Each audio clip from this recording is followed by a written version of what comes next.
Crise sanitaire, économique, sociale, psychologique. Quelles priorités aujourd'hui faut-il prioriser? Ce qui est à prioriser de mon point de vue aujourd'hui, c'est une analyse des besoins qui soit vraiment croisée et multifactorielle. C'est-à-dire que plutôt que de se consacrer à l'économique, au psychologique, au social, au sanitaire, finalement, il n'y a pas de priorité si ce n'est d'avoir une analyse justement transdisciplinaire et croisée.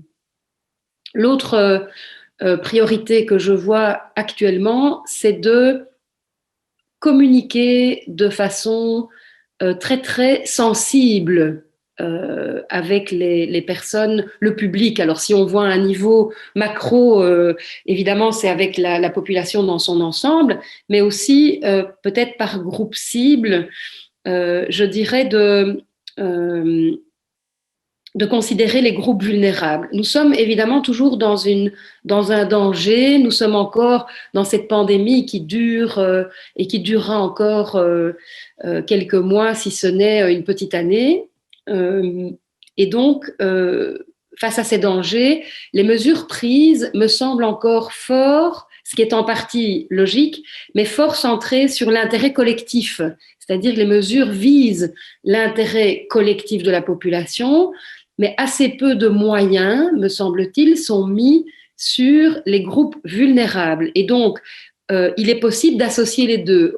C'est-à-dire que dans la gestion d'une crise, au tout début d'une crise, dans l'immédiat, c'est d'abord l'intérêt collectif, et puis la logique veut qu'il y ait au fil de l'eau et de l'émergence des différents besoins et de la vision sur ces besoins et les réalités de qui est vulnérable, c'est de faire ce qu'on appelle des groupes cibles par type de vulnérabilité, et ça peut être critérisé, et puis d'identifier dans ces sphères-là, donc économiques, psychologiques, sociales, sanitaires, quels sont les besoins de ces groupes vulnérables, et donc d'une part d'avoir une attention à l'intérêt collectif du plus grand nombre, et c'est pas où, et d'avoir des mesures très concrètes par rapport à ces groupes cibles vulnérables.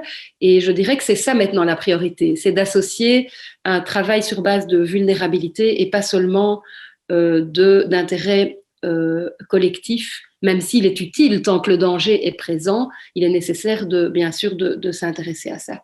Et pourquoi je parle de communication sensible, je ne sais pas très bien comment la qualifier autrement que cela.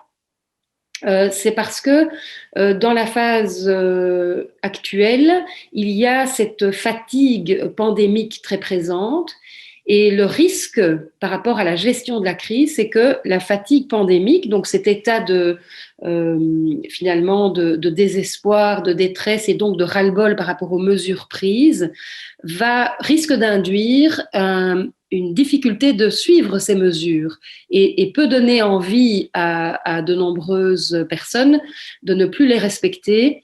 Non pas parce qu'ils n'ont pas une conscience civique, mais parce qu'ils sont dans cette fatigue et cette difficulté de supporter toutes ces mesures. Et donc, il y aurait comme un paradoxe finalement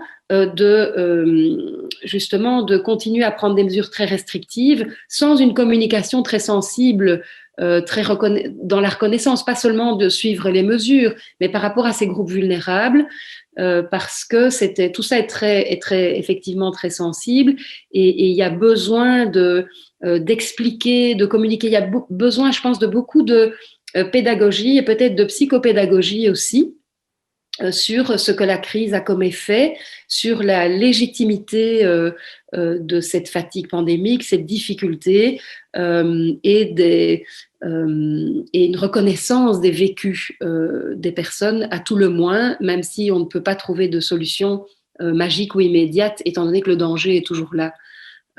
Et des actions peut-être plus ciblées quand même sur les groupes, auprès des groupes les plus vulnérables, davantage que de penser à des programmes de limitation des troubles anxieux et dépressifs. Pour moi, c'est vraiment de voir là où les ressources combinés donc du social, de l'économique, du psychologique et du sanitaire sont affaiblis, sont moindres parmi les personnes dans la population.